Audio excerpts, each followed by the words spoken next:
நான் இப்போ 4வது வருஷமாக இந்த ட்ரம் சீடர் பண்ணிக்கிட்டு இருக்கேன். இதில் ஏக்கருக்கு 10 கிலோ விதை நெல் தான் செலவாகுது. அது வந்து 2ஆம் கொம்பில் போடுறோம். முதல் நாள் காலையில் ஊற வச்சு நைட்டில் தண்ணியில் எடுத்து மறுநாள் காலையில் தான் நம்ம ட்ரம் சீடரில் போட்டு உருட்டுறோம். அது விதை நேர்த்திக்கு வந்து ஒரு 50 கிராம் கார்பன்டிசம் பொடியை வந்து அந்த விதை நெல் ஊற வைக்கையிலே மிக்ஸ் பண்ணிட்டோம்னா பூஞ்சான கொல்லி எதுவும் தாக்காது. அதுக்கு அடுத்து 2ஆம் கொம்பில் உருட்டி முடித்தோடனே தண்ணி எல்லாமே திறந்து வச்சிடணும். அடுத்து 10வது நாள் தான் நம்ம உரம் போடுறோம். அதுக்கு இடையிட்டு 2 நாளைக்கு ஒருக்கா 3 நாளைக்கு ஒருக்கா காஞ்சி தண்ணியை பாய்ச்சி திறந்து விட்டுறோம்.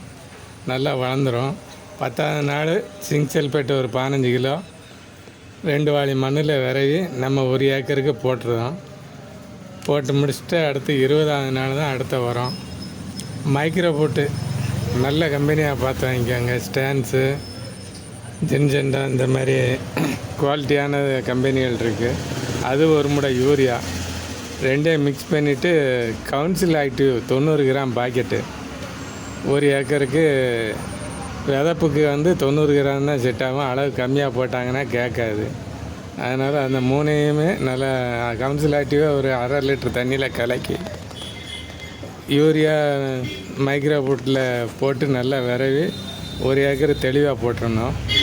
அடுத்து உரம்னா நம்ம ஒரு 35 பக்கம் 1 2 களை இருந்தாலும் இல்லாட்டாலும் 1 ஏக்கருக்கு 10 ஆளை விட்டு நல்லா மிதித்து விடணும். உள்ளே லாந்தி வந்தால் தான் அந்த வேர்கள்லாம் அத்து விடும். அது சிரமம் இல்லைன்னா சில பேர் கோணா வெட்டு உள்ளே உருட்டுவாங்க. அது திறமை இருந்தால் அவங்க உருட்டிக்கலாம். உருட்டினா அந்த மீச்சு விட வேண்டிய ஆள் சம்பளம் கம்மி. இல்லைன்னா செயின் வெட்ரு வச்சுருந்தாங்கன்னா அதை விட பெட்ரு. ஏக்கருக்கு ஒரு ஆள்னால் போதும், அழகாக செயின் வெட்ரை போட்டு எடுத்துருவாங்க. அடுத்து 45 பக்கம் யூரியா ஒரு முடை 20க்கு 20 13 காம்ப்ளெக்ஸ் ஒரு முடை அதோடு முடிச்சுக்கிட்டுறோம். அதுக்கு பிறகு எந்த உரமும் தேவையில்லை. நோயும் அந்தளவுக்கு அட்டாக் ஆகாது. நல்ல வளர்ச்சி எல்லாமே தெளிவாக இருக்கும்.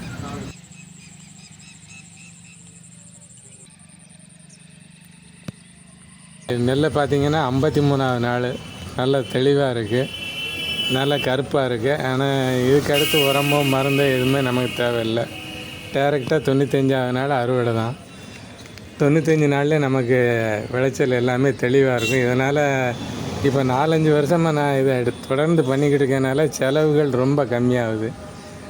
அதனால் இந்த மெத்தடு நான் செஞ்சதை உங்கள்கிட்ட பரிமாறியிருக்கேன். நல்லா தெளிவாக இருக்கும், பார்த்துங்க. ரொம்ப நன்றி.